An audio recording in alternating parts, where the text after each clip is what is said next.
Alright folks, we got an interesting lineup here for both teams with MCF and as well as SFTT coming back swinging for this next round.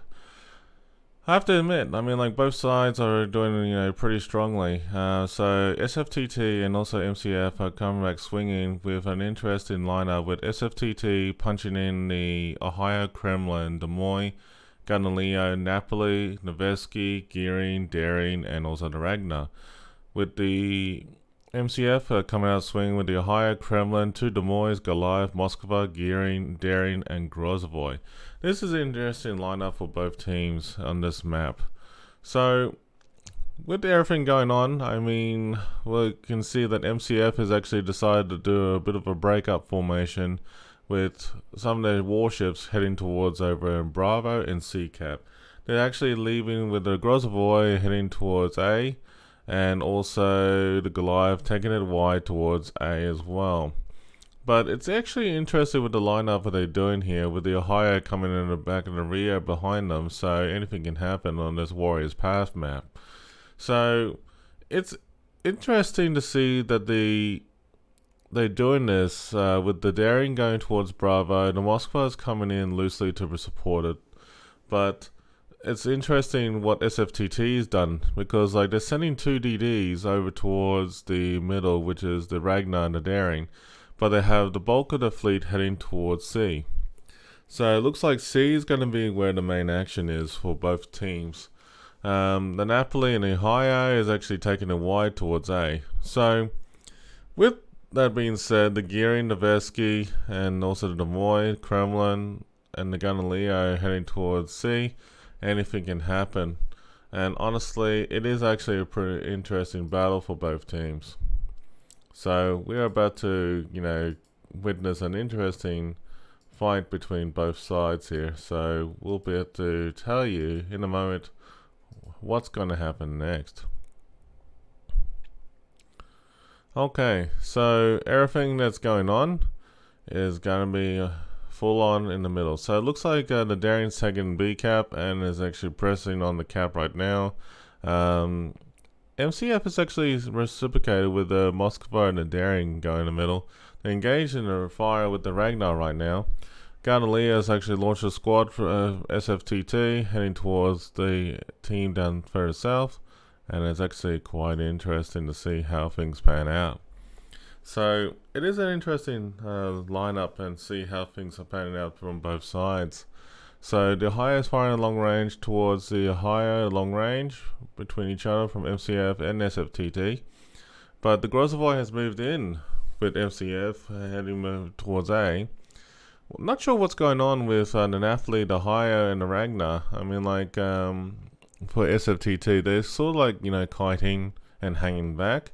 But look at the action, the bulk of the action towards C. C's not been taken yet from either side, but Bravo is about to be taken by the Daring on SFTT. MCF is just like hanging back for the time being and just waiting for the right moves. So Charlie is where all the action is at this stage. Like, there's a lot of talks going on over there, but Bravo is actually, held in place by SFTT, and at this stage, anything can happen from both sides. The Moskva in MCF is actually still focusing fire on the Ragnar, trying to take it out, but the Ragnar is still kiting at this stage. So what's going on here with the Daring? The Daring on MCF has fired up Hydro to try and spot the Daring on SFTT, and looks like it's not the case, but anything can happen.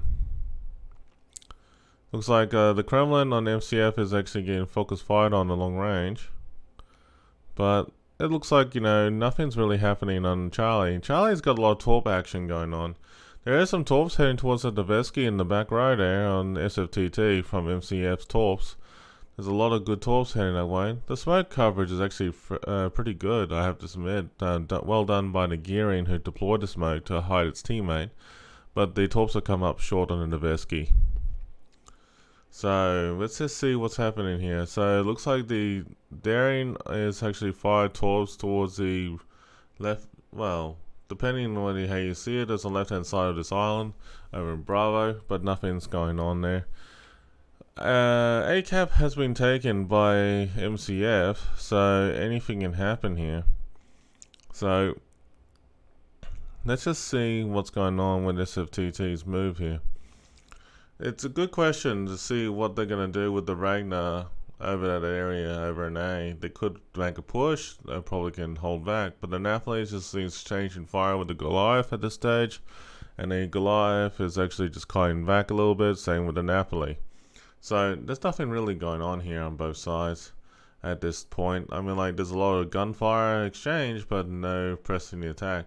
However, as I said, Charlie looks like and Bravo is where the action is, and looks like the Galileo has actually made a pressing move with the, wait a minute, the Kremlin behind it on SFTT. Okay, they have made an interesting push in that island. I wouldn't actually have done it myself, but this is interesting to see how both sides will react to each other.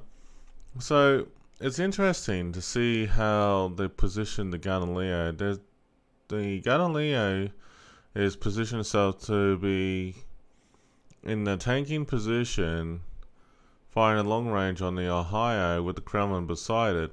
But there's incoming torps being fired from MCF on the Daring towards the Galileo and the Kremlin, so any one of those two can hit. There's some torps on the Nevesky, but the Nevesky on SFTT has managed to dodge them by a narrow thread right there. That was very close. The gearing on SFTT, it had played well as well for its role to just hang back. So anything can happen. They're trying to reset the cap. It looks like Nevesky is trying to reset the cap on SFTT as a stage, but anything can happen in Charlie. So Charlie is still in play with SFTT since being captured, and also SFTT still has Bravo, so anything can happen between either side. So it's interesting to see how they play. I don't know about you, but I think what's going to be happening next is that they're making a new move here soon. In moving forward, the Ragnar has actually decided to come and press in over towards A, so I wonder if they're going to take the cap. Anything can happen here. The Goliath on MCF is actually trying to reset the Ragnar. But look at those torps, man. Those are torps coming in over in the Kremlin. That is unreal. And the Galileo is actually, his health pool is actually going down pretty quick due to a lot of hits from either side. So the Galileo is probably going to be the first ship that's going to go here in a minute. Looks like, wow, okay, there's a lot of focusing fire from the Daring, from the Ohio, from the Des Moines, and the Galileo is down on SFTT. SFTT has to pick up the game real soon. I mean, like, if they want to keep in themselves in the fight. But taking that loss too early in the game can cost them. So MCF is actually fired up radar on the Des Moines, and then actually trying to keep them spotted. So it's interesting to see what's happening. Another radar has been popped up on the other side as well. So interesting gameplay for both sides. Nevesky is actually engaged in the gearing at long range, and looks like there's a lot of ships in the smoke with the Kremlin kiting around the back, and the Des Moines actually doing the same idea, just slowly moving in and moving back as well. So the Des Moines might get some hit by some torps here in a moment here, but it looks like the Des Moines is going to dodge them successfully. Kremlin, on the other hand, might take a couple of hits though. It looks like there's maybe one or two, possibly three 12's going to hit this Kremlin, but the Kremlin is actually, basically gone right in between the screws right there and just managed to get past those torps successfully. So well done to the Kremlin. On the other hand, there's some interesting torps reciprocating towards the Nevesky. Let's see if the Nevesky gets hit. It looks pretty close. Anything can happen. Looks like it's going to eat one torp at least. And yep, confirmed. It's actually one torp has hit the Nevesky. So anything can happen here. So with A and Bravo in play, also Charlie, SFTT has done the right thing by taking 3 caps. They're leading in points at this stage with the 3 caps. Anything can happen. So the question is, where to from here? Well, anything can happen, obviously. So let's just see what happens next. The Daring is actually just hanging back. He's actually firing at the enemy Daring at long range. So SFTT's Daring's got plenty of health pool at this stage. So anything can happen between them. MCF is just like falling back a little bit though. And I can see and understand the reason why. So let's just see what happens. Because like they're playing it cool at this stage. But look at Charlie. Charlie's actually got a lot of torpedoes coming in over from MCF. They're trying to retake it by force. So MCF might have the upper hand here. But look out, they also have the cap going over an A. So they might have it on the upper hand on both sides. The Kremlin is actually getting focus fired on at this stage. So anything can happen with the Kremlin. But SFTT is really, you know, holding on there. But look at this, the Kremlin has got his guns pointed toward the Des Moines, and he's waiting for the Des Moines to make a move. But look at those torps coming in from MCF. Those torps are looking good at this stage. So the MCF Des Moines has actually done the right thing by not actually poking itself totally around the island yet. One torp's going to probably hit the back of the Kremlin, maybe 2. We'll see in a second here. Nope, not the case, not the case. But Des Moines actually poked out a little bit and engaged the Kremlin and scored some shots. The one thing that MCF has done wrong so far is that they actually, you know, they basically don't have their big ships to really counter against the Kremlin straight away. But they're playing it smart and cool at this stage with their destroyer gameplay. So one thing I have to give credit to MCF. MCF knows how to coordinate when to strike. SFTT, on the other hand, they actually overextended themselves, and I can see this Kremlin going to go down in a moment here. So this Kremlin's actually really focus fired on by all the MCF players. Looks like the Kremlin is going to get taken out in a moment here, and looks like the case. Yes, the Kremlin on SFTT has been destroyed. So interesting, it's been taken out by the higher long range. But now the question is, where to from here? It looks like MCF might lose their gearing down here, and it's getting focus fired on by the Des Moines and the gearing at long range. And confirmed that is the case. Unreal. So it is an interesting turn of events. I don't know about you, but this is really, really interesting. So anything can happen between both sides. The Des Moines is actually, you know, just hanging back. The stage for MCF and also SFTT. But anything can happen over there at Charlie now. So Alpha and Charlie have fallen to MCF, and they're leading in points at this stage, which is pretty good. Looks like SFTT is just hanging back at the moment of the stage. No, the torps didn't reach them at this stage over in Alpha. The Ohio was very lucky there, but the Ohio is getting focus fired on by the Goliath at long range as well as the Moskva. And if they're not going to play it carefully, they could very well lose that Ohio. Anyway, it looks like an interesting gameplay all around so far between all 3 caps. Now, SFTT can regroup. They got still like around about like 6.5 minutes left over, so we got a possibility that anything can change in this match. Napoli, I don't know what the Napoli doing. The Napoli in SFTT is just like hanging back, and he's kiting, but there's no action really done by the Napoli, which is odd for me because like I don't know what he's doing. The high on SFTT and the Ragnar are both weak at this stage, but they are still focusing fire on that Moskva at Bravo, and anything can happen here. Oh, there's a lot of good hits going on here. But looks like the Daring is just kiting over a B, staying away in the smoke, not firing back at them. MCF's Moskva and Daring have done a great job, you know, just kept pressing the attack there. What's going on over here? Oh, okay, Charlie. So Charlie Cap, interesting. Charlie Cap, anything can happen here. It looks like the Des Moines is being pressed on here, as well as Des Moines, Kremlin, and MCF are pressing attack on this SFTT gearing, which is just gone right now, which is fantastic, and they're taking the lead in points. So interesting gameplay for MCF, but will it be enough to take them the lead? So far so good. MCF is actually just hanging back, and at the same time they're playing aggressive with the other caps, so anything can happen. SFTT played too passively so far. I don't know what's going on here. Why they, to play too passively. They lost the Ohio. The Ohio got taken out. Now the question is, what's going to happen there? The Ragnar, the Ragnar's focusing fire on that MCF Moskva. And, whoa, the Des Moines got blown up by the Kremlin. But that was the end of the match. So, yeah, good job to MCF. Good job to MCF.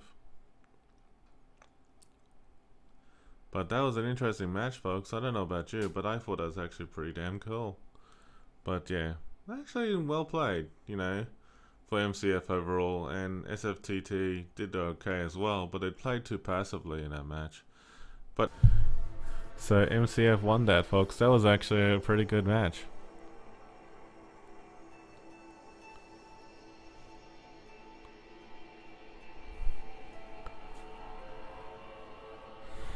Value. Like, it brings no utility. I counted 6 airstrikes to on a combined 11k damage. So I actually would beg to differ on that. So what we've seen in the past, and you see obviously the Petropavlovsk being banned, universally banned, is you see this universal stalemate of 10 minutes, 10 to 15 minutes. It's a Petropavlovsk, a Moskva, Stalingrad, or maybe a Salem if it's short range, just sitting behind an island for like a long duration.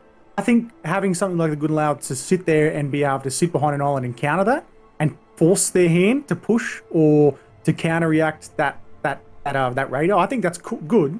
Do I think it's going to stay in KOTS? No way. It's gone next season, without a doubt. I think I wouldn't be surprised if it's gone figuratively, as in they ban it, or gone as in no one wants to utilize it because they realize counter it by flushing him out.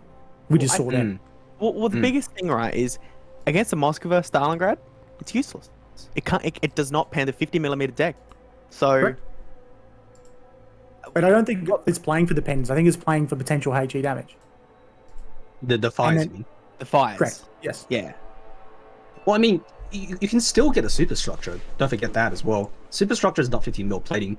It's the nose and the superstructure bit, which is about like 50%, 60% of a ship on a Moskva, can still be damaged by the airstrike. I think, personally speaking, the problem with that last game from SFTT's side was less the lineup they bought, but how they utilized that lineup. You know how they pushed the Golden Lao and I really wish I had the replay here at the moment, but you know how they pushed the Golden Lao and the Kremlin into the gap, rotated into the gap itself? Could those people just win the prize? They didn't capitalize on that, right? No. They had the advantage. Those two were just sitting there with the farm up their asses for like the 5 minutes until they got farmed down when MCF eventually repushed and got their Des Moines into a position where they can farm into the gap itself. They didn't utilize their ace in the sleeve. The other thing is, I think the airstrike is it's like a rectangle drop pattern determined by the orientation of the ship to your target. So I think the airstrike from the Golden Lao wasn't in the best position because it was actually striking the Moskva's broadside, and you want that to be you want it to be striking through the bow, from bow to stern or stern to bow. Yeah, you want a front on or rear end on. So you want to be straight on, effectively, is the best utilization of that airstrike. He wasn't. He was like kind of, I'd say about a 75-degree angle, 45, somewhere, depending on which way he was, to the north or to the south. He wasn't. Yeah. So for him, basically, he only got the latter end, depending where he dropped it, because obviously we can't see where he's dropping it. Also, I been kicked out again. Has anyone else been kicked out? Yeah, we all just did. Wait, did I get... Hello? or not. So, but all in all, a good game comes us into the third matchup, and I believe that map will be. Let's have a look. See, that map will be Hotspot, which brings us into an interesting. Let's have a look here. Did you have anything to add, by the way, Rev? Wolfie kind of took charge there. Sorry, guys. No, I'm good. No, actually, I was really excited about how MCF actually played there in terms of focusing fire and actually regrouping. They actually seems like they were pretty much proactive on the spot, on the go, when they actually went through both the A and C caps. And holding B at one point for both sides, it was interesting, seeing how both sides try to make the push and get out. It seemed like that in some ways. That was interesting. I like MCF's. Sorry. No, you go, mate. You go, good sir. I like MCF's individual players' ability to keep cool, and be able to perform the things that they need to perform on the spot. But I don't like MCF's initial deployment, typically speaking, or kind of their initial to early game deployments seem a bit like it's not utilizing all of their assets in the most efficient way possible. Because one thing I did notice is that once again, to that Kremlin goal now push, they pushed Des Moines, the one that was following the Kremlin, up the 9-10 line instead of trying to face check the enemy Kremlin and the Golden Now. And that just baffles me. I don't think the cores were really being...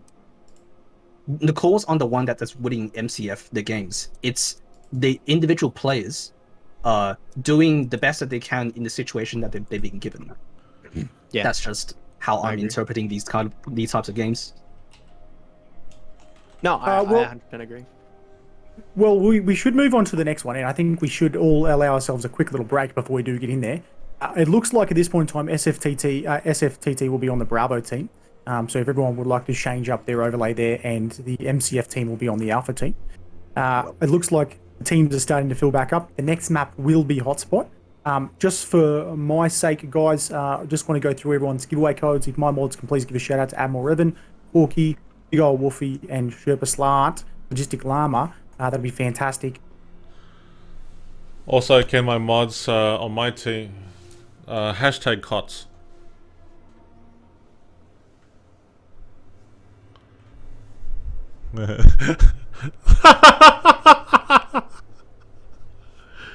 My goodness. Wolfie, what about you, mate? Hashtag KOTS. Hashtag KOTS and Sherps. Exclamation mark gib code. That is GIBCODE.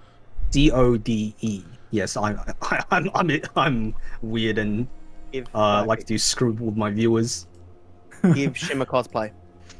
All right, guys, we'll run to a quick break. We'll see you guys and girls in for the next game. Hotspot, SFTT versus MCF, SFTT on the Bravo side. Cheers, legends. See you guys and girls very shortly. Will do. Catch you all. Hello. My goodness. We're an hour in and I'm already tired. I already want to go to sleep. Be right back 1 second. I am slowly